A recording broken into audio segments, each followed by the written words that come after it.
사역하는 현장을 한 절반 정도 금요일은 하루 종일 둘러보았습니다. 근데 선교사님들이 너무 열심히 팀 사역도 하고 잘하고 있어서 기분이 너무 좋고 행복했었습니다.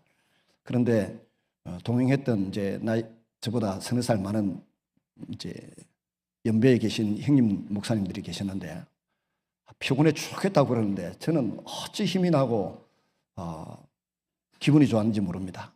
너무 사역을 다 열심히 하고 있어서 그렇게 기분이 좋았습니다. 토요일도 한 군데 둘러보고 그랬었는데 그곳에는 조그만 교회가 개척한 교회가 한 2억 5천 들여서 개척한 교회가 3층 정도의 건물을 갖고 성도들도 주일날 예배를 드리는 데 보니까 장년들도 조금 있고 주일학교 이런 걸 통해서 현지인 목사님이 사역을 너무 잘하고 있어서 행복했었습니다. 그리고 월요일날 보니까 이제 그 장로의 신학대학을 졸업한 목사님들을 대상으로 한 60명 정도를 초대를 했는데 50명 정도가 오신 것 같더라고요. 그걸 위해서 KPM에서도 한 300만 원 돈을 내고 고성제일교회 또 부산에 꿈이 있는 교회가 또 300만 원 내고 그분들을 호텔에 재우고 장신대학에서 이제 강의를 3일 동안 배우고 집회를 하고 은혜 받는 시간들을 갖습니다. 근데 놀라운 것은 1970년대에 폴포트 공산주의자가 킬링필드를 만들었지 않습니까? 공식적인 통계가 약 200만을 죽였다고 하는데 280만 소리도 나오고 인터넷에 검색해 보니까 인구가 800만일 때, 많이 잡아서 800만일 때 250만을 죽였다. 피부가 하얀 사람, 안경 쓴 사람, 또 공부 많이 하는 사람, 똑똑한 사람 다 죽인 거예요. 그러니까 좋은 어떤 조금 영리한 DNA를 가진 사람들을 이 공산주의자들이 폴포트가 다 죽여 없앴습니다. 그래 이제 인구가 800만에서 한 550만, 600만 남은 상태에서 본인들이 지금 한 40년을 살았지 않습니까? 지구에서 최빈국이 되어 있습니다. 국민소득이 재작년까지 해도 1인당 GNP가 1,600만 원 정도여야 되는데 이번에 보니까 2,800만 원 정도 올랐다고 깜짝 놀라던데 하여튼 그곳에 우리 교단 선교사님들이 공식적으로 파송한 분이 8가정 그 외에 은퇴하신 목사님이나 또 개인적으로 가서 사역하는 분 합쳐서 한 20명 정도 10가정 20명 정도가 사역을 하고 있습니다. 합동적에서는 131명이 그곳에 와서 온갖 사랑과 정성과 물질과 모든 걸 쏟아부으면서 어떻게 해보겠다고 합니다. 그런데 선교사님들이나 그곳에 계신 이제 전호진 박사 이런 분들이 말씀합니다. 여기도 언젠가는 복음 전할 수 있는 문이 닫힌다. 문이 닫히기 전에 우리가 이들에게 복음을 뿌리고 심고 또 성령 활동을 사역을 하고 또 학교도 세우고 병원도 세우고 대학도 세우고 그렇게 해놓았는데 그래서 어느 날 좀 살만하면 다 나가란다는 거예요. 교회도 나가고 다 추방한다는 겁니다. 재산 압수하고. 그렇더라도 우리가 남겨놓을 것은 복음을 제대로 받아들인 어린아이들, 청년들, 대학생들 잘 길러놓으면 이게 중국이 무너져도 딱 개방되고 나니까 약 2억 정도 되는 기독교인들이 남아있었어요. 14억 중에. 공산화되고 난 이후에도 14억 인구 중에 2억이 남아있었듯이 여기 이 캄보디아 우리가 잘 아는 khmer 아닙니까? 박스컵 할 때 축구 잘하던 나라 버마는 미얀마고 khmer가 이 캄보디아인데 이 캄보디아에도 믿는 무리가 남아있을 것이다. 그런 기대감을 갖고 온갖 정성을 다 쏟는 분들이 계셨습니다. 우리 교회가 돕고 있는 선교사도 송준호 선교사님 원래 우리 교회 부목사님이셨는데 거기 가서 활동하고 계시고 또 보면 우리가 한 2가정 정도 선교사님들을 후원하고 있습니다. 이 박석주 선교사님 세순교회 부목사님 하시다 가신 분 저희들이 돕고 있고 하여튼 윤신봉 선교사님 고성제일교회 올해 파송되었는데 이분도 저희들이 매달 10만 원씩 보내면서 후원하고 있습니다. 잘 사역할 수 있도록 기도해 주시면 좋겠습니다. 베트남에서 그 캄보디아에서 화요일 아침에 비행기를 타고 넘어오는데 비행기를 타면서 쳐다보고 저 비행기가 날아가나 하는 생각이 들었습니다. 비행기를 타고 가다가 가만히 보니까 이 비행기가 엔진으로 가는 게 아니고 프로펠러로 날아가고 있더라고요.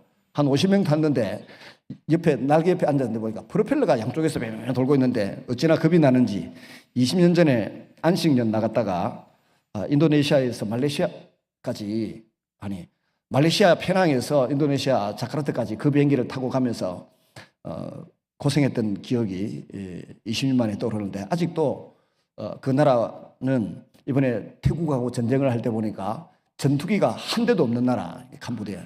태국은 우리나라에서 사간 폭탄을 전투기에다 실어서 떨어뜨리고 난리가 나는데 전투기가 한 대도 없는 나라가 캄보디아입니다. 그렇게 가난한 나라에서 우리 선교사님들이 말씀을 전하고 복음의 씨앗을 뿌리기 위해서 애쓰고 노력하고 있는데 윤신봉 선교사나 박석주 선교사 그리고 송준호 선교사 그 외에 한 5가정 보니까 나머지 5가정은 너무 사역을 정말 잘하세요. 근데 다 보니까 뭐 연대 나오고 이대 나오고 한 이 소위 한국의 인류대학을 나온 부부가 그곳에서 그날 저와 헤어지면서 6시간 비행기 타고 저 위에 장신대학 분교신학교에 입학시험 치러 가야 된다고 사정하러 가야 된다고 침대차를 타고 올라가시더라고요. 너무 신실한 분들이 사역을 잘하고 있습니다. 위에서 기도해 주시면 좋겠습니다. 여하간 선교사들이 아무리 애를 쓰고 우리가 아무리 근검 전략하고 또 혹은 물질을 쏟아부어도 성령 하나님이 역사하시고 도와주시지 아니하시면 이 모든 것이 헛되고 헛된 것입니다. 우리가 예수 믿게 되는 것도 말씀과 성령의 역사로 죄인임을 깨닫게 되고 예수님이 내 구주임을 믿고 고백하게 되는 놀라운 결과가 나오는 줄로 믿습니다. 많은 사람들이 신앙생활을 힘든 것으로 생각합니다. 여기 앉아 계신 어떤 분이 저보고 아마 신기한가 봐요. 궁금한가 보십니다. 묻더라고요. 목사님으로 사는 것이 행복하십니까? 그렇게 묻으시더라고요. 그 당시 제 마음이 좀 힘들 때라 억수로 후회 많이 하고 있습니다. 이렇게 했다가 잘못하면 큰일 나겠다 싶어서 잠시 뒤에 가서 제가 말씀드렸습니다. 사장님, 1년에 100일이 있으면 한 5일은 좀 힘든 순간이 있는데 92일은 진짜 행복하고 좋습니다. 그러니까 예수 믿는 것이 수지 맞고 참 좋은 일입니다. 했더니 지금까지 교회 잘 다니고 계시고 오늘도 예배에 참석하고 계시네요. 여러분, 제가 10년 동안을 목회를 해보면 사이클이 있어요. 목사님들이 목회가 힘든 기간이 3년, 5년, 7년 위기가 온다 그래요. 그 7년을 지나고 나면 그 다음부터는 성도들하고 잘 맞아서 이렇게 이제 돌아가게 되어 있다. 그런 설이 있습니다. 그런데 사실은 10년을 목회를 해도 힘들고 어려운 기간은 한 1년 정도 됩니다. 경제적이든 인간관계 문제든 뭐 대부분은 목사님들이 행복하게 신앙생활을 합니다. 그 목사님이 행복하지 않으면 성도들이 행복한 신앙생활을 할 수 있겠습니까? 근데 행복한 이유는 뭐냐? 성령님이 나와 함께 계시고 나에게 지혜를 주시고 기억력을 새롭게 해주시고 건강을 지켜주시고 사람들을 붙여주시고 말이 통하게 해주시는 은혜가 있기 때문에 10년 중에 1년은 행복하다는 것입니다. 여러분 어떻습니까? 행복하십니까? 직장생활도 행복하십니까? 좋습니다. 근데 제가 직장생활하는 집사님들이나 회사를 경영하는 분들 만나서 이야기를 해보면 어떤 분이 제게 와서 못 살겠어요. 왜요? 그랬더니 위에 부장이 실적이 안 나오면 내보고 막 쌍기역, 쌍시옷 해가지고 막 뭐라 하는데 내가 이 수모를 견디면서 이 회사를 가야 되냐? 그 현대그룹에 대기업에 다니는데 그러시더라고. 이게 직장생활이에요. 우리 어떤 분은 아침에 회사 출근하기 싫다고 가기 싫다고 막 뒷걸음치는데 부인이 내 생각하고 아이들 생각해서 회사 가라고 등 떠밀어서 내보내는 그런 생활을 하고 있던 기간도 있었습니다. 이 세상 삶은 다 이런저런 어려움이 있고 위기도 있고 고통스럽습니다. 그런데 그래서 뭐 고이라고 하지 않습니까? 인생 70이면 고통스러운 시간을 다 보냈다 이런 말인데 우리 신앙생활이라고 하는 것은 성령 하나님의 도우심을 받기 시작하면 진짜 안 되는 것 같은데 되고 그 다음에 잠 못 잘 것 같은데 잠 잘 자고 먹고 살기도 힘들 것 같은데 잘 먹고 잘 사는 희한한 은혜가 있습니다.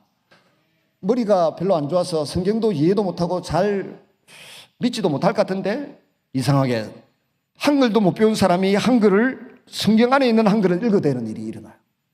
부산에 지금 가음정교회 그 제인호 목사님 그 집에 그 제 목사님이 고등학교 1학년 때인가 놀러 갔는데 그 할머니가 그때 살아계셨어요. 할머니가 달력에 놓은 글자도 못 읽어요. 신문에 나온 글자도 못 읽어요. 그런데 성경에 나온 글자만 줄줄줄 읽는 겁니다. 희한한 일들이 이 교회 안에서는 많이 일어납니다. 그러므로 성령님이 도우시면 하나님께서 우리 모두를 업그레이드된 삶으로 살아가도록 인도해 주실 줄로 믿습니다. 그러면 성령님은 어떤 분이십니까? 결론부터 말씀드리시면 성령님은 눈에 보이지 않지만 실제로 존재하는 영으로서의 하나님이십니다. 하나님이 하나님 되기 위해서는 세 가지 조건이 필요한데, 하나는 본질로서의 하나님, 둘째는 본체 형상으로서의 하나님, 셋째 영이신 성분, 이것 영이신이셔야 됩니다. 이 세 가지가 갖추어져야 하나님의 구성 요건이 되는 것입니다. 근데 본질로서의 하나님을 우리가 이해할 수 없습니다.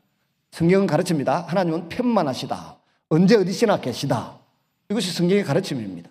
근데 하나님은 공간으로 이야기하면 우리가 잘 이해하지 못하고 있는 그 천국이라고 하는 곳에 계십니다. 이 우주가 아닌, 우리가 이해하는 우주가 아닌 우주 밖에 하나님의 나라 천국이라고 하는 공간에 본질로서의 하나님이 분명히 존재하고 계십니다.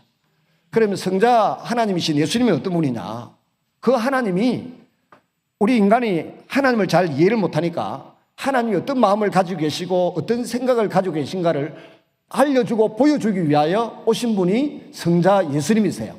이 성자 예수님이 구약 성경에는 오실 것이라고 예언되어 있고 사복음서에서는 오셔서 말씀하시고 활동하시고 마음을 보여주시고 온갖 이적을 행하시면서 하나님의 사랑이 이런 것이다, 하나님의 능력이 이런 것이다 하는 것을 보여주셨어요. 안전병이 노리시고 눈먼 자의 눈도 뜨게 하시고 기문 자의 귀도 열리게 하시고 무슨 놀라운 일이 일어난 것입니다. 그래서 눈에 보이는 형체로서의 하나님이 성자 예수님이십니다. 이 성자 예수님이 하나님 아버지께 도움을 요청해가지고 저 예수 믿는 사람들, 나를 따르는 제자들이 힘있고 행복하고 능력있게 살아야 되니까 성령님을 보내주십시오라고 요청해서 기도할 때에 성부 하나님께서 예수님의 기도로 말미암아 요청으로 말미암아 성령 하나님이 우리 가운데 찾아오신 줄로 믿으시기를 바랍니다. 그래서 성령님을 가리켜서 하나님의 영이다 호칭하기도 하고 예수님의 영이다 호칭하기도 하고 성신, 성령이라 부르기도 하고 하나님은 내 영이다 이렇게 표현하실 때가 있습니다. 그래서 본질로서의 성부 하나님, 본체 형상으로서의 그 어떤 성자 하나님, 그리고 영으로서의 하나님이라고 할 때 우리는 성부, 성자, 성령 삼일체 하나님을 믿는 것입니다. 이 하나님이 공동체로 존재합니다. 이 세 위치에 계신 위격을 가지신 성부, 성자, 성령 하나님이 의논하셔서 천지 만물을 창조하셨고 창세기 1장에부터 성령 하나님이 나오시지 않습니까? 그리고 오늘 우리의 삶에 가장 큰 유익과 도움을 주시기 위하여 성령 하나님이 우리 곁에 계시고 우리 안에 계시고 함께 계십니다. 그래서 이 하나님은, 성령 하나님은 지식을 가지고 계시고 의지를 가지고 계시고 생각을 가지고 계시고 어떤 능력을 가지고 계십니다. 그래서 이 성령 하나님을 환영하고 사모하고 모셔드리면 그야말로 행복한 인생이 되고 가장 나다운 내가 되는 것입니다. 그래서 성령 하나님을 사모하고 갈망하시고 또 기도하시는 여러분 되시기를 바랍니다. 옛날에는 성령 받기 위해서 무덤가에서 막 기도하다가 나무뿌리도 뽑고 저는 기도하다가 귀신한테 쫓겨가지고 내려오기도 하고 그랬었습니다. 약간 기도하다가 밤을 새고 기도한다고 금식기도 맨날 며칠씩 하고 뭐 그러시지 않습니까? 제가 생활이 놀랐는데 우리 성도 가운데 한 분이 직장생활 하시면서 40일 동안 금식을 하셨더라고요. 아침 저녁 점심 40일 동안이나 하셨더라고요. 정신이 바짝 들기도 하고 한편으로 너무 기분이 좋고 행복한 거예요. 우리 교회 성도들 가운데 보니까 뭐 40일을 금식을 하신 분도 앉아서 말씀을 듣고 함께 예배하고 기뻐하는구나. 너무 행복하고 기분이 좋았었어요. 저는 20일밖에 못 해봤는데. 또 우리 장로님 가운데도 뭐 아침이라도 한 40일을 금식하고 매달려 본 그런 분들이 계세요. 그러니까 성령을 경험하고 체험하기 위하여 우리가 그렇게 목숨 걸고 기도할 필요가 있어요. 그래서 성령의 능력을 받으면 내 인생이 바뀌고 내 인격이 바뀌고 성품이 바뀌고 능력이 내게 임하시는 줄로 믿으시기를 바랍니다. 그래서 이 성령 하나님을 모셔드리기 위해서 애쓰고 노력해야 되는데, 요한계시록 3장 20절에 보시면 예수님께서 볼지어다 내가 문 밖에 서서 두드리노니 누구든지 내 음성을 듣고 문을 열면 내가 그에게로 들어가 그와 더불어 먹고 그는 나와 더불어 먹으리라. 문 밖에서 두드린다. 무슨 문이겠습니까? 우리의 마음 문을 두들기시는 겁니다. 그래서 내 마음 문은 내가 안에서 열어야 돼요. 유명한 화가가 그림을 그렸는데 그 문은 바깥에서는 손잡이가 없어요. 안에서만 손잡이가 있어요. 마음을 상징하는, 내 마음 문을 내가 열고 정말 성경이 알려주는 성령 하나님이 내 안에 들어오셔서 나를 통제하고 지배하고 다스려 주시면 좋겠습니다 하고 초청할 때 이 성령님이 우리 속에 들어오시는 것입니다. 왜냐하면 인격이시기 때문에, 인격은 서로 사랑하고 존중할 때 귀하게 여겨지듯이 우리가 인격이신 성령 하나님을 존중하고 귀하게 여길 때 그 성령님이 내 안에 들어오시는 줄로 믿으시기를 바랍니다. 내 음성을 듣고 문을 열면, 마음 문을 열면 예수님이 내 안에 들어와서 나에게 깨달음을 주시고 기도를 도와주시고 또 어떤 일을 행할 때 성과가 드러나게 하시는 것입니다. 여러분, 성령님이 어디 설교자에게만 임해가지고 설교 잘하게 하고 기도하는 사람에게 임해가지고 기도만 잘하게 하고 그게 아니에요. 구약 성경에 성막을 만들고 하는 이 건축업 아닙니까? 인테리어업인데 성령 하나님이 부사렐과 오홀리압에게 함께 하니까 그 기가 막힌 작품이 성막으로 벗겨져 나오지 않습니까? 다윗은 또 주님의 이름을 의지하고 성령님의 도움을 힘입어서 어떻게 해요? 전쟁을 했다 하지 않습니까? 적군을 죽이고 하나님의 백성들을 보호하고 지키는 일에서 전쟁하는 일에도 군인에게도 성령의 능력과 은혜가 필요하다고 요청한 것 아닙니까? 우리 지난번에 이웃에 계셨던 목사님이 우리 교회 와서 부흥회를 하시는데 학생들 집회를 참여를 한대요. 저 그때 그 이야기 들으면서 한 방 맞았어요. 왜 우리 학생들이 2차 방정식 함수를 풀면서 성령님 내게 지혜를 주십시오, 도와주십시오라고 기도를 해서 도움을 요청하지 않느냐? 기도해야 된다는 거예요. 공부하는데도 기도가 필요한 거예요. 죄송한 이야기입니다만은 저는 우리 선배들이 하나 똑똑한 형님들이 많아가지고 이 시험 문제지 그 운전면허 시험 치는데 8시간만 딱 읽고 가면 합격한다 그러더라고요.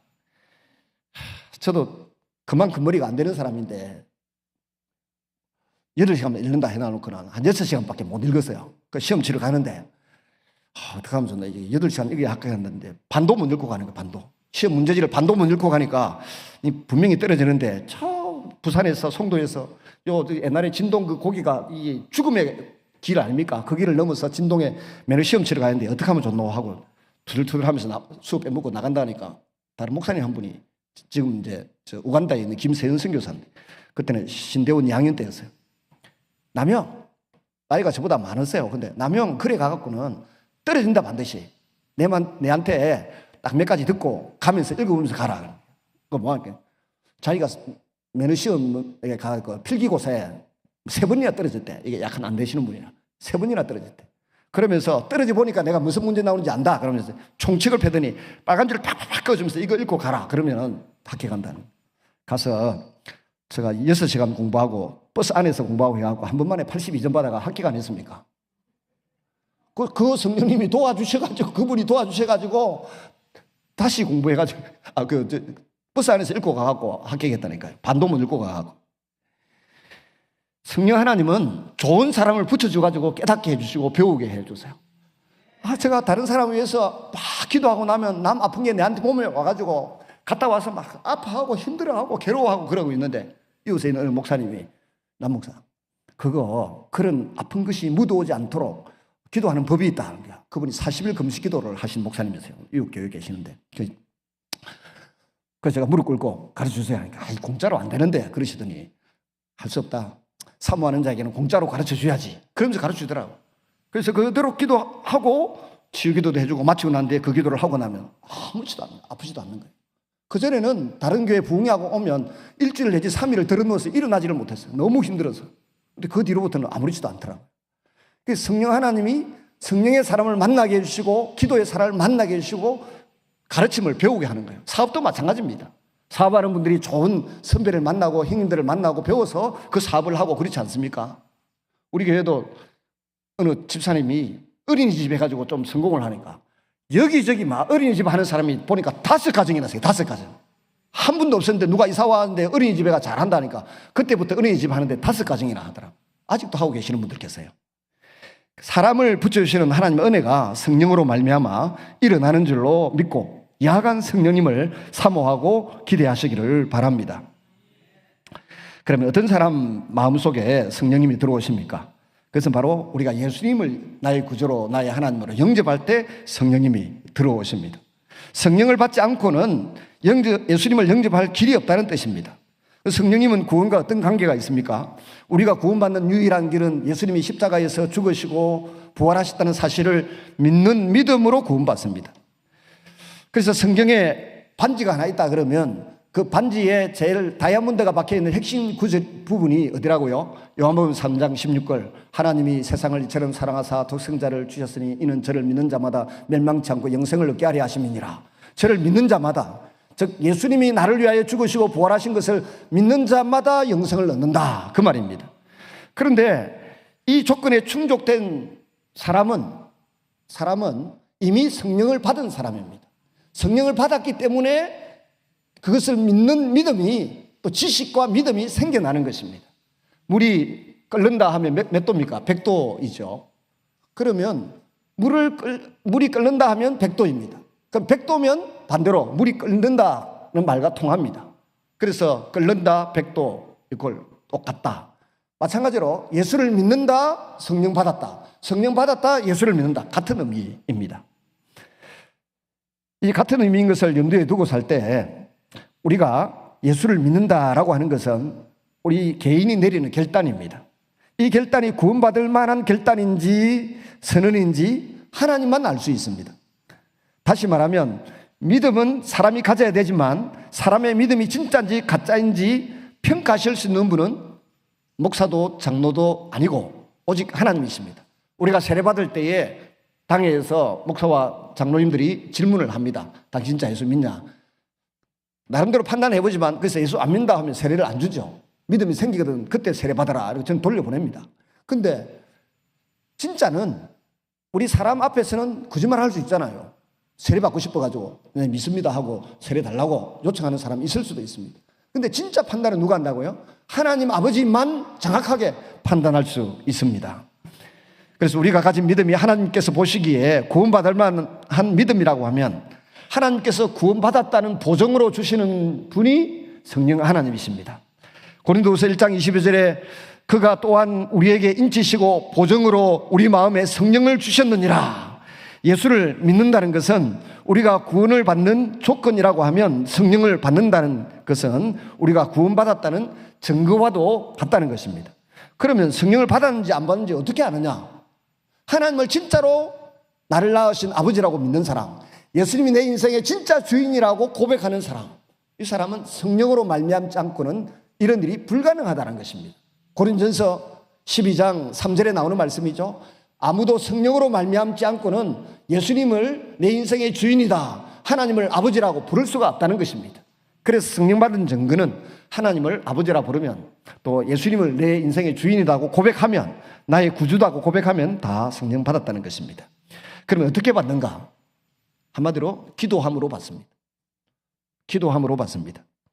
구약에 한 3가지 정도의 예가 있는데 에스겔서 36장 26절 또 새 영을 너희 속에 두고 새 마음을 너희에게 주되 너희 육신에서 굳은 마음을 제거하고 부드러운 마음을 줄 것이며 굳은 마음은 돌 같은 마음, 믿어지지 않는 마음, 가시떨기 같은 그런 마음입니다. 근데 부드러운 마음은 살 같은 마음인데 우리 피부에 살이 부드럽지 않습니까? 뼈보다 살 같은 마음인데 이것은 옥토와 같은 마음밭입니다. 하나님께서 이 마음을 주셔야 성령님을 우리가 받을 수 있고 성령님의 도우심으로 하나님 말씀을 지켜 행할 수 있다라고 말씀하셨습니다. 약속을 하셨어요.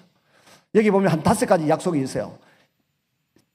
저 바벨론에서 노예 생활하고 있는 사람들에게 하나님이 5가지 약속을 에스겔을 통해 주셨는데 그 중에 한 가지가 고향으로 돌아가게 해주겠다.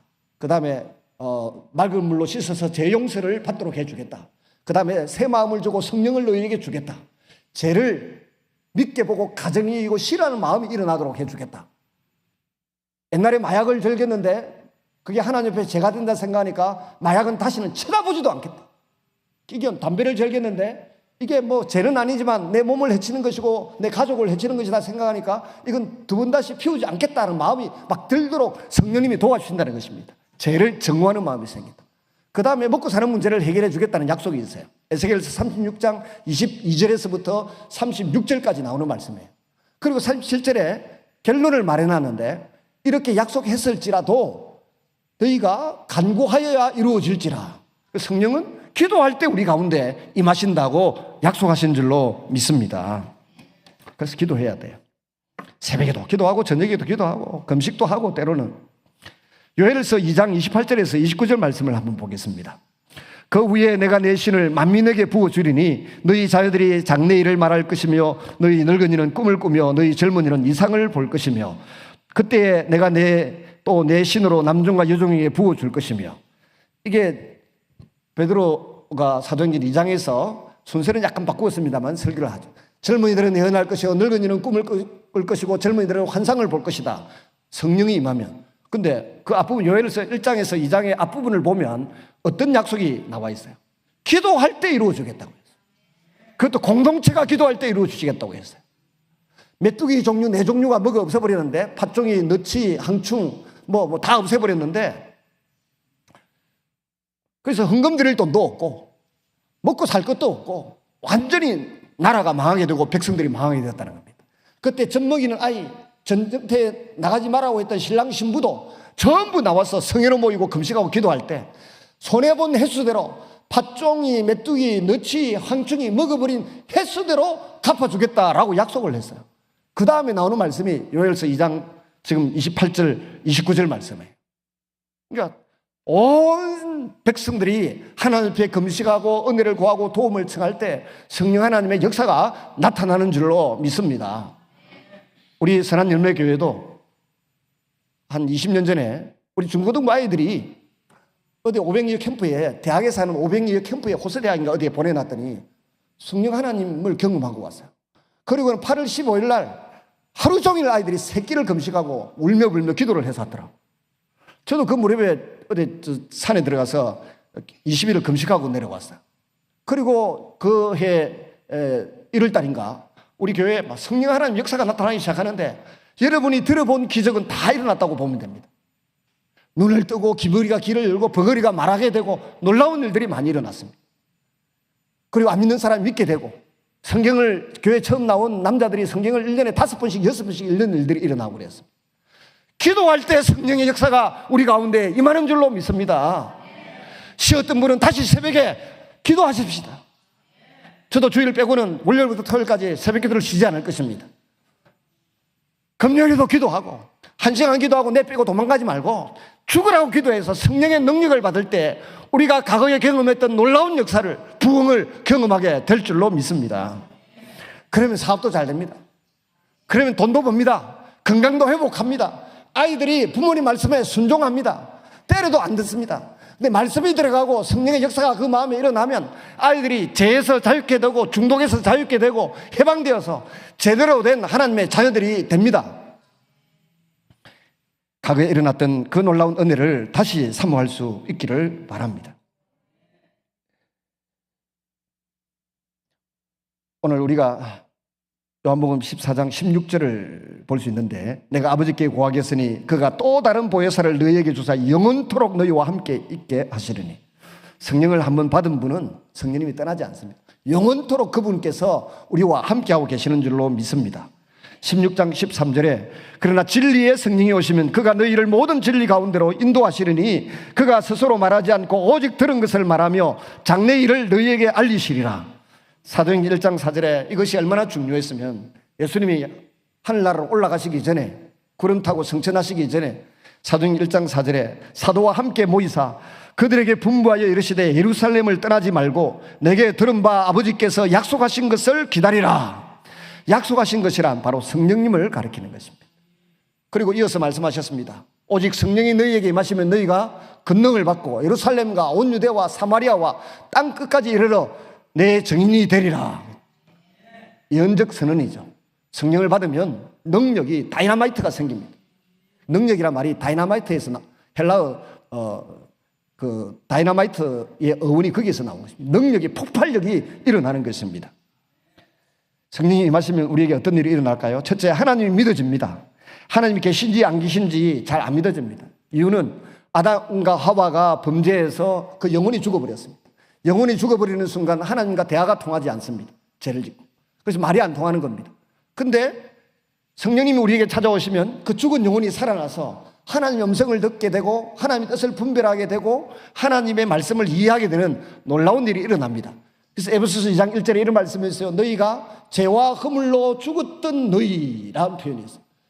하나님과의 관계 속에서 죄 때문에 죽었고 허물은 율법에 비추어서 여러 가지 죄가 드러나고 그래서 죽었다는 겁니다. 이 말은 하나님과의 관계가 단절되고 끊어졌는데 우리 주 예수님이 오셔서 우리를 구원하시고 지금은 하나님 보좌 우편에 앉혀 놓았다는 겁니다. 여러분이 지금 이 자리에 앉아 있지만 여러분의 본질, 여러분의 미래는 하나님 보좌 우편에 지금 앉아 있는 줄로 믿으시기를 바랍니다. 그 하나님 보좌에 앉은 자로서 이 세상을 지금 살아가고 있는 것입니다. 우리 집에 금송아지, 금반지 있다는 자부심으로 어디 가서 기 안 주고 사시잖아요. 금뚜껑이 있다는 거 염두에 두고 뭐 자부심 가지고 살잖아요. 내가 여기서 이래 보여도 직장 가면 그래도 내가 사장이고 내가 가장이고 내가 제법 쓸모 있는 인간 이 자부심 가지고 살듯이 내 신분과 내 정체성이 하나님 보좌 우편에 앉아 있다라고 하는 이 긍지와 자부심을 가지고 사시기를 바랍니다. 오늘 좀 경제적으로 힘들 수 있습니다. 기죽을 필요 없어요. 하나님이 훈련기간 끝나고 나면 막 끌어부어 주시는 때가 있을 줄로 믿습니다. 가난하게 살다가 가난하게 이 세상을 떠나도 하늘나라에서는 더 큰 것을 준비하고 계시다고 말씀하지 않습니까? 거지 나사로에게 이 땅에서 고생했으니까 너는 여기 와서 제대로 한 몫을 누리라고 말씀하십니다. 예수님 말씀이에요. 누가복음에. 부자는 예수님 믿지도 않고 하나님도 두려워하지 않고 떵떵거리고 살았는데 지옥에 떨어져 가지고 고생하는 끝에 내 아버지여 아브라함을 시키든지 죽었다가 살아난 나사로를 보내든지 해가지고 우리 친척들 다 예수 믿고 천당 오도록 그렇게 좀 전해주면 안 되겠습니까? 이렇게 말한 적도 있고 나사로의 손가락으로 물 한 방울만 찍어가지고 내 여기다가 찍어주세요 요청할 정도로 고통스러운 세월을 보냈다고 하지 않습니까?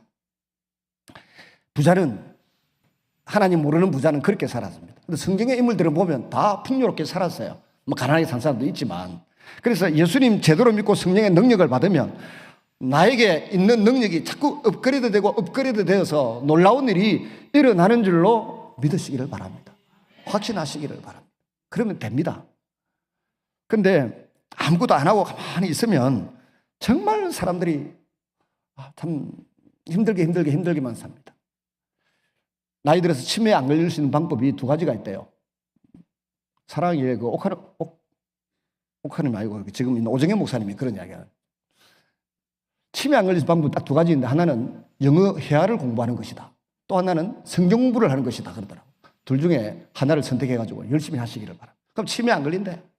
근데 제가 유명한 가이드한테 책 소개를 받고 그 책을 요약해서 딱 들어보니까 치매 안 걸리는 방법이 세 가지 있더라고요.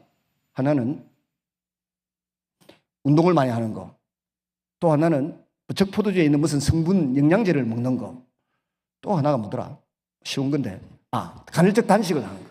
그래서 제가 요즘 살이 많이 빠졌는데 아침 점심을 노다지 굶기 시작하니까 뱃살도 빠지고 좀 몸무게가 지금 5kg, 6kg까지 빼가지고 계속 몇 달째 유지하고 있는데 간헐적 단식을 해야 돼. 둘째는 운동을 해야 되는데 셋째는 적포도주 안에 들어있는 무슨 영양제가 있는데 그걸 마시라. 그래서 적포도주 사온다 해도 안 사오네요. 목사가 와인 먹으면 안 된다고. 그 세 가지 하면 치매 예방하고 노화가 안 된대요. 교회 오니까 얼마나 좋습니까? 이런 거 늙지 않는 방법도 가르쳐 주고.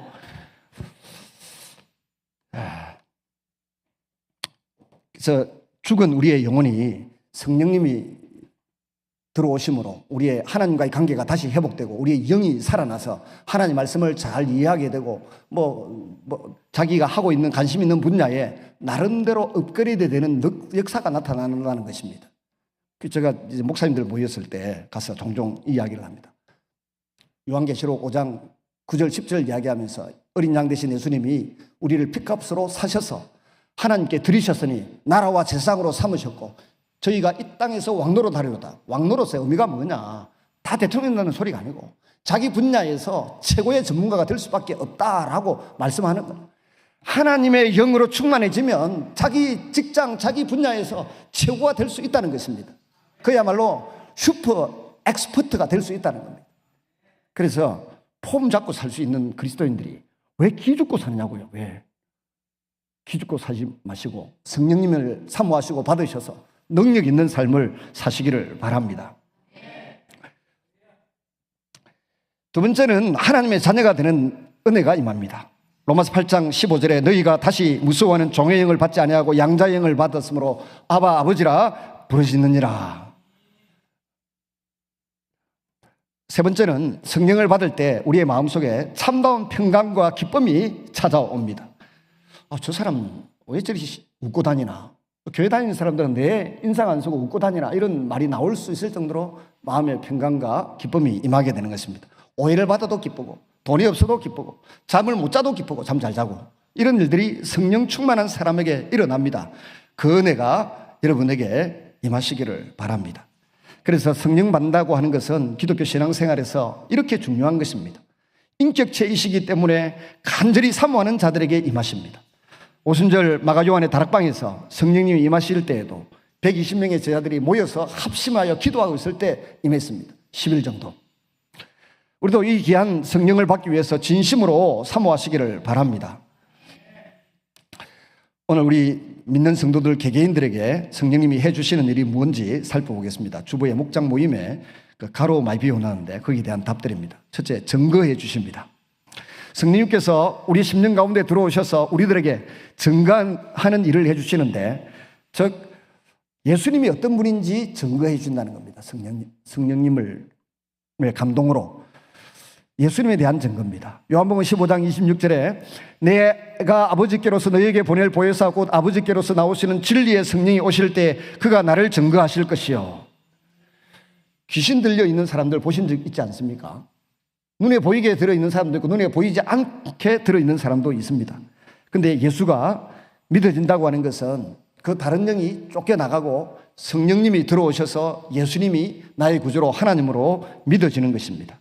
성령 받기 전에는 우리가 교회에 열심히 다니며 예수님이 하나님 아들이시고 또 예수님이 우리 죄를 지고 죽으셨다고 해도 알고만 있지 확신하기도 해도 거기에서 머무르는 사람들이 들어 있습니다. 근데 성령님이 임하시면 그 사실을 때려 죽인다 해도 총을 쏴서 당장 죽인다고 해도 절대 부인하지 않는 일이 일어나는 것입니다. 두 번째로 성령님이 증거해 주시는 것은 우리가 하나님의 자녀라는 사실을 증거해 줍니다.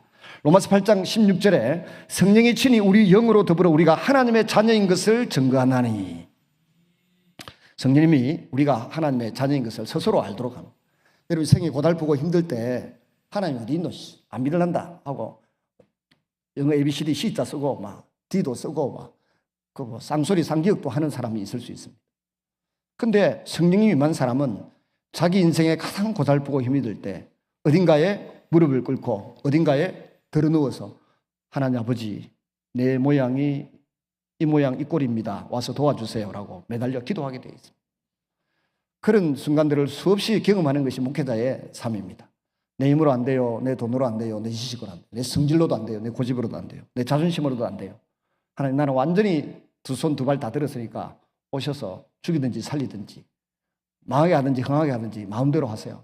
이 아버지 거 아닙니까? 이 교회가 다 하나님 아버지 거고 다 내가 하나님 거고 우리 성도들도 다 하나님 아버지의 식구들인데 하나님이 좀 불쌍히 여기시고 좀 그 공공에서 탈출하고 벗어날 수 있도록 도와주세요. 이렇게 매달릴 수 있습니다. 하나님 내 아버지시니까. 우리가 자녀들이 힘들다, 괴롭다, 혹 사고 쳤다 할 때 아빠 엄마는 일일을 제쳐놓고 모든 걸 중단하고 자녀의 문제를 해결하러 가지 않습니까? 내가 두 손 두 발 다 들었습니다 할 때 하나님 아버지가 안 찾아오시겠습니까? 찾아오실 줄로 믿습니다. 그때 그렇게 기도하는 사람이 하나님의 자녀입니다. 너무너무 잘 되어서 일이 너무너무 잘 되었는데 이 잘된 것 가지고 나 뭐 할꼬? 고민하는 사람들이 하나님 은혜에 감사한다고 그것을 하나님의 교회에 물질로 드리기도 하고 작게도 헌신하기도 하고 그래요. 언제가 서울에서 저를 차를 태워주신 분이 있습니다. 서울 영동교회 장로님이신데 신장로님이라는 분인데 그분이 은행문을 하셨어요. 온 세계를 여행하다 다녀보니까 자기가 한 가지 깨달은 게 있대. 좋은 해변을 마주보고 있는 곳에는 도시가 발전되어 있고 좋은 집들이 많이 있더라. 강을 끼고 서로 마주보고 있는 곳이 있으면 그 반드시 나중에 땅값이 올라가고 도시가 발달되더라. 그래서 한강을 개발하기도 전에 전두환 대통령이 들어와서 한강을 개발했죠. 그 이전에 강남이 폐허가 되어 있을 그때에 이 신장모님이 자기는 돈을 다 들여갖고 강남에 말죽거리에다 땅을 많이 사. 어마어마한 부가 이루었습니다. 그 부를 내가 어떻게 나눌까 고민하다가 우리 고신총회에 해관 짓는데 땅 기증하고 학교 짓는데 기증하고 해가지고 그분이 유명한 분이 되시지 않습니까? 사람들은 키 큰 사람 좋아하는데 키 큰 사람 치고 싱겁지 않은 사람 없다고 저보고 뭐라 하는 사람들이 있어. 근데 그분 키가 조그만해요. 은행장이신데. 근데 그분이 그 이야기 듣고 목사님들이 정신이 번쩍 들어서, 근데 이 말 해도 안 듣는 사람 많아. 우리 교회도 제가 담임 목사로 상가에 있을 때 부임하자마자 이 이야기를 했는데 뚝 전화 와요. 목사님 땅 사러 가는데 어디 갈까요? 우리 교회 옆에 살아. 이거 땅값 반드시 오르게 돼 있다. 뭔 근거로? 내가 살아보니 그거 알겠더라. 아니면 저 낙동강 좌우로 보고 땅을 사라. 함명동 개발되기 전이에요. 김해사가 쫄딱 망하고, 망하진 않았지만 한 푼도 못 벌고 그냥 돌아봤어. 근데 그 뒤에 보니까 함명동이 개발되기 시작하더니 주변에 아파트가 얼마나 들었었는지, 우리 6,000세대가 6만 세대 이상 들었었더라. 은퇴하신 목사님이 1억 받아가지고 거기 아파트를 사는데 그게 10억이 돼가지고 폼 잡고 사는 분이 있다고 포동교회 목사님이 저한테 얼마 전에 이야기를 하시더라.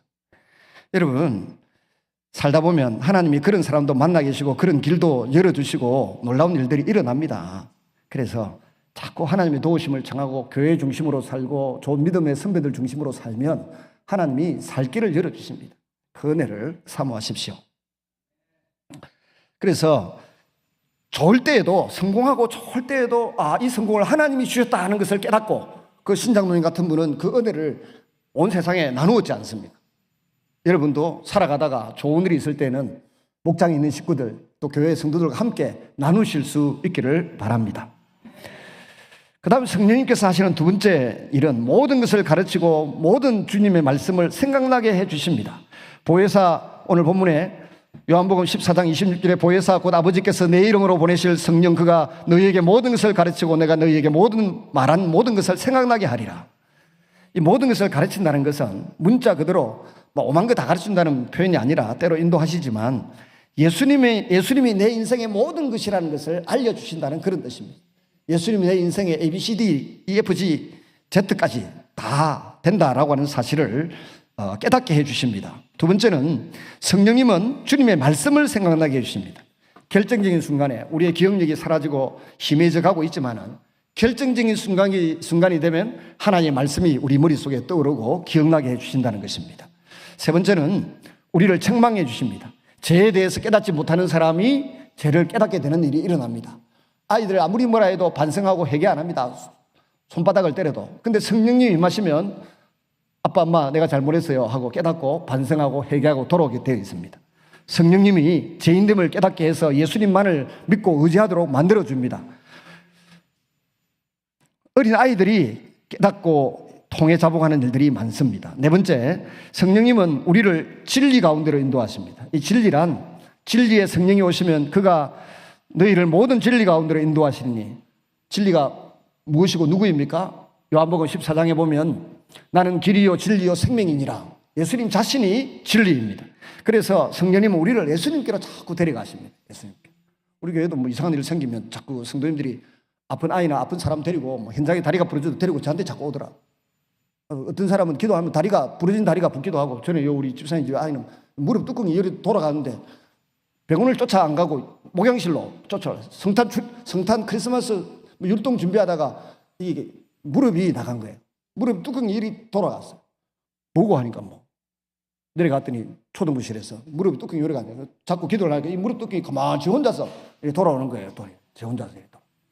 그리고 병원에 가서 수술하고 치료받아서 지금 정상적인 삶을 살아갑니다. 성령님은 그렇습니다. 성도들이 어려운 일 생기면 하다가 안 되면 저에게 오듯이 성령님은 우리를 힘들고 어려우면, 기쁘고 좋은 일이 있으면 예수님께로 자꾸 데려가는 겁니다. 우리를. 그래서 성령님은 우리를 진리 가운데로 인도하신다, 이런 뜻입니다. 다섯 번째는 우리를 위하여 성령님이 기도해 주십니다. 로마서 8장 26절에 이와 같이 성령도 우리의 연약함을 도우시나니 우리가 마땅히 빌 바를 알지 못하나 오직 성령이 말할 수 없는 탄식으로 우리를 위하여 친히 간구하시느니라. 기도가 안 될 때 본당에 와서 새벽 기도실에 와서 1시간이고 2시간이고 앉아있으면 기도의 문이 열립니다. 기도할 생각을 안 하니까 기도가 안 열리고 잡생각이 많아서 기도가 안 될 때는 30분, 1시간 앉아있으면 이미 와 계신 성령 하나님이 기도의 문이 열리도록 도와주시는 줄로 믿으시기를 바랍니다. 제가 젊었을 때 부부싸움을 했습니다. 부부싸움을 했는데 이러다가 안 되겠다 싶어가지고 교회 나가서 철학기도를 했습니다. 여러분 부부싸움하고 교회 본당에 앉아가 철학기도 해보시는 사람 손 한번 들어보세요. 아니, 부부싸움을 하면 기도를 해야지. 본당에 밤새도록 기도를 하고 있는데 새벽기도 때 목사님이 나오셔서 설교하기 직전에 갑자기 내 머릿속에 성경 구절이 떠오르더라고. 내 아내를 사랑하는 것이 너 자신을 사랑하는 것이니라. 교회가 주님께 복종하듯이 아내 된 자들은 남편에게 복종하라, 이 말씀만 기억하고 있었는데 그 앞에 있는 말씀이 생각이 난 거야. 갑자기. 평소에 읽을 때는 몰랐는데 주께서 교회를 사랑하신 같이 남편 된 자들아 아내를 사랑하라 그랬어요. 주님이 교회를 사랑하는 건 뭡니까? 생명 넣어주고 자리 내놓고 피 흘려서 교회를 사랑하셨어요. 저와 여러분을 사랑해 주셨다고요. 그 남편 된 자들이 아내를 사랑할 때 어떻게 사랑하라고? 목숨 걸고 목숨 내주고 자존심 내려놓고 사랑하라고. 와, 아멘은 한 분밖에 안 합니까? 부인은 왜 남편을 쿡쿡 때립니까? 그게 성경의 가르침이라니까. 에베소서 5장 20절 이하에 나오는 말씀이에요. 갑자기 심각해지는 분들이 있는데 내 이야기 아니고 사도 바울이 성경에 그렇게 이야기했어요. 제가 그 말씀이 순간적으로 밤새 기도하다가 생각이 나고 새벽 기도와 집에 가가지고 자는 사람 깨워갖고 여보 잘못했다. 싹싹 빌고 각서 쓰고 그랬지 않습니까? 성령님과 성경 말씀은 우리를 새로운 관점을 갖게 하고 마음가짐을 갖게 하고 새 사람으로 만드는 줄로 믿습니다.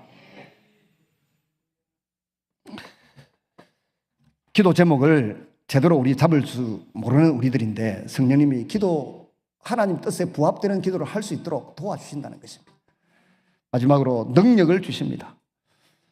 기독교는 결코 능력이 전부가 아닙니다. 구원이 전부이죠. 그러나 기독교는 능력입니다. 우리가 기도하면 귀신이 떠나가고 병이 낫고 안 되던 사업의 길이 열리고 나를 모든 사람이 싫어했는데 갑자기 좋아하는 사람들이 생기고 내 주변에 사람들이 모여들기 시작하고 사람들이 점점 세월이 가면서 나를 인정하기 시작하고 알아주기 시작하는 일들이 일어납니다. 주님이 우리에게 온갖 능력으로 함께 하시는 줄로 믿으시기를 바랍니다. 특별히 전도하는 능력이 생깁니다. 그래서 성령님이 우리에게 임하셔서 해주는 일이 크게 6가지인데 증거해 주시고 모든 것을 가르치고 주의 말씀을 기억나게 해주십니다. 우리를 죄의 의의 심판에 대하여 책망해 주십니다.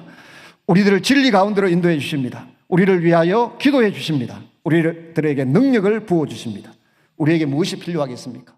사도 바울이 다윗이 바세바하고 못된 짓을 했습니다. 나쁜 짓을 하고 아무도 모를 줄 알았는데 나단 선지자가 하나님께 말씀하셔서 나단이 와서 당신이 그 사람이라 하고 책망했을 때 밤새워 기도합니다. 그 기도의 내용이 시편 51편에 나와 있습니다.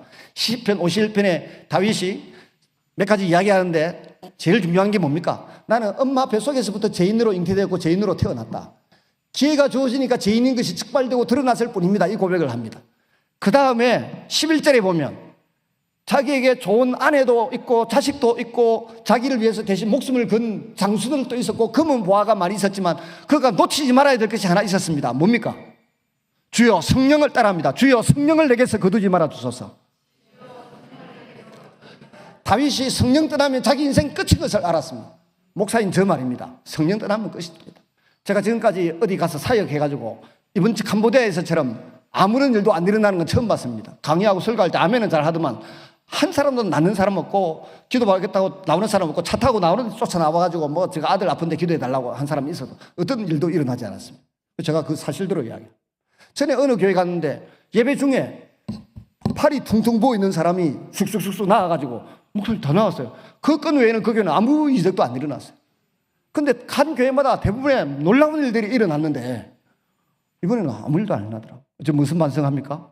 하나님 내가 무슨 죄를 지었습니까? 내가 무슨 하지 못할 짓을 했습니까? 막 계속 일주일도록 회개하고 반성하고 있는 중에 아직도 반성하고 있습니다. 하나님 왜 아무 일도 안 하셨습니까? 그게 무릎 요만한 난장이도 왔던데 난장이 목사님이 오셨어요. 키가 내 무릎 정도밖에 안 되는 난장이. 사진 찍어봤습니다. 저런 분도 기도하면 좀 낫고 말이지. 뭐 이런 일이 일어나야 되는데 하나도 안 일어나는 이게 무슨 천지의 조합입니까? 내가 무슨 죄를 지었습니까? 돌아봅니다. 여러분, 우리는 성령 떠나면 아무것도 아닙니다. 그냥 짐승과 똑같습니다. 종기에 처하나 깨닫지 못하는 자는 멸망하는 짐승과 같도다. 시편의 다윗의 고백처럼 그렇습니다. 그래서 성령님과 함께 깨닫고 성령님과 함께 내가 종기한 자인 것을 알고 살아가는 여러분 되시기를 주의 이름으로 축원합니다. 같이 한번 기도하십시다. 우리 교회 안에 성령님 임하시옵소서. 우리 목회자인 목사에게, 또 강도사님들에게, 우리 목자들에게, 교사들에게, 또 음악 하시는 분들에게, 교회를 찬양으로 섬기는 분들에게, 안내로 주방의 봉사로 섬기는 모든 분들에게, 직장에서 가정에서 성령으로 충만해지도록 같이 한번 기도하겠습니다. 자비로우신 아버지 하나님, 오늘 이 아침에도 저희들이 함께 모여 기도하며 예배드립니다. 성령님께서 우리에게 오신 것이 우리의 자랑이고 우리의 기쁨이고 우리의 소망이고 우리의 능력이고 우리의 자부심입니다. 하나님, 우리 이 자리에 나온 모든 성도들에게 성령으로 충만케 하여 주시옵소서. 죄를 깨닫고 주님만을 바라보고 주님만을 사모하고 구원에 이르는 주의 자녀들이 되게 하여 주시옵소서. 능력으로 임하여 주시옵소서. 경제적으로 어려운 사람들에게 물질의 복을 받을 수 있는 방법을 알려주시옵소서. 육신이 병들어서 마음이 병들어서 힘들어하는 분들에게 그것을 극복하고 이겨낼 수 있는 성령의 능력을 부어 주시옵소서. 은혜를 부어 주시옵소서. 자비로우신 아버지 하나님, 도와주시옵소서. 우리의 심령 가운데 임하셔서 하나님의 은혜와 하나님의 사랑을 경험하고 성령의 통로로 도구로 쓰임받는 우리의 남은 생이 되어가도록 축복하여 주시옵소서. 예수님 이름으로 기도드리옵나이다.